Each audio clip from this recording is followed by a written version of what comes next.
Well, it is an honor to have you on the Uncommon Ground podcast. A lot of what I'm trying to do really has been inspired by you. Oh my gosh, man. That's seriously. But no, man, just the idea. I mean, you kind of came out of nowhere, this kind of like comet of hope, this kind of supernova of solutions. And really, I think had such a positive impact on the 2020 election. And now you've written a book. I want to get into the book. But really, I mean, you've seen it all now.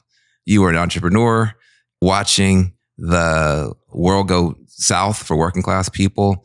You've been a not-for-profit leader. Now you've run for office, national level, local level. You should be depressed, considered how tough these problems are. And you've seen them all up close. How are you holding up? Thanks for asking, Van. The presidential race was a journey that I did try and catalog in the book. And then when that campaign ended, it was like a bit of being one of those cartoon characters who's been like running, and then you're like off a cliff and you look around and you're like, oh, like what's going on? And so that was a massive adjustment. And then I ran for mayor, and that was an extraordinarily difficult race. And so coming off of that race, I definitely needed a little bit of time with the family and some sunshine in the summer. But the ideas I laid out in this book are so needed right now. And so I feel really invigorated by the possibility of getting these ideas out, because my journey through the presidential race in particular led me to understand more fully why it feels like we can't get anything done. And unfortunately, we're being set up. We are being set up to not get much done. And there are all of these people, I feel like, who are losing hope right now. At the end of the day, when what we're going through right now, it's a crisis of the imagination. I think it's a crisis of the human heart, human soul. Like, things are changing so fast. And I think change is scary for a lot of people, left, right, or otherwise. And when you get scared, you get small. When you get small, you get mean. When you get mean, you start having a self-fulfilling kind of experience where other people start being mean to you. And you can wind up in a civil war in the country if you're not careful. And I think the biggest fear that people have is that they're not going to be able to feed their families. And so people who've got good economic ideas, I think, are really key. And you've got some in the book. Can you just talk a little bit about how you see the economy, what's going wrong, and how we can fix some of it, any of it? The central problem is that we've started to treat the capital E economy as if it's its own goal with its own heads. Meanwhile, our quality of life has eroded to 28th in the world by measurements like clean air and clean water, public education, infant mortality, life expectancy, like the basics. Meanwhile, the stock market is gangbusters and everything else. And so I'm a straightforward thinker where I'm just like, well, if you are trying to increase stock market prices, then I guess that's what you're going to get. Like, we should be trying to increase people's life expectancy and education rates and the quality of the environment. And if you made that the measuring stick and the goal of progress, then all of a sudden, every quarter you'd have well, we're still terrible at this. And then, your public officials would have a different set of goals. They'd be like, oh, well, 28th, that's pretty terrible. Let's try and get up to 25th. I think that's true. And at the same time, you got some pretty bright answers. The universal basic income idea, which is now well known, but wasn't before you, is that everybody should get $1,000, period. And it's just your money, you do with it what you want to. That was a crazy idea. But you have this other idea that's kind of, really new and different, which is tax the robots. Why would taxing the robots make a difference? How's that even going to scratch the surface? Most people never thought about that. More and more of the work that people do is going to be done by technology in the days to come. And our tax system right now is going to do a terrible job of capturing any of that value. Where if you use Google's AI to answer phones, there are 2 million Americans right now that are in call centers.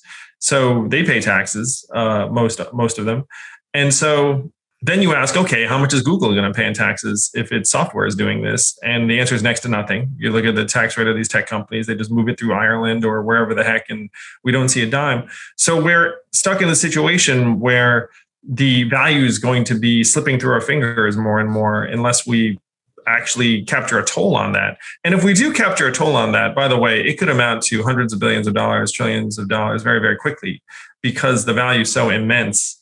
And to me, it points to a freshness of approach that I think you represent. I think that both parties really need. Like what you just said, I don't think anybody can argue with from the left or the right if they thought about it. There's not an automatic constituency for or against that that's already been trained by their political media to hate it or like it. And, which really kind of brings me to the other point about your book. You're talking about rewiring the government. I'm very worried about democracy. Me too. I don't like what I'm seeing. It seems to me that we now have, even at the level of voting, you have both sides maybe less and less willing to accept the results of elections. I think you've popped the hood on that and you've got some ideas as well that I think are worth talking about. Talk a little bit about this idea of open primaries and ranked choice voting, especially given that you kind of had experience of that in New York and you didn't win that election.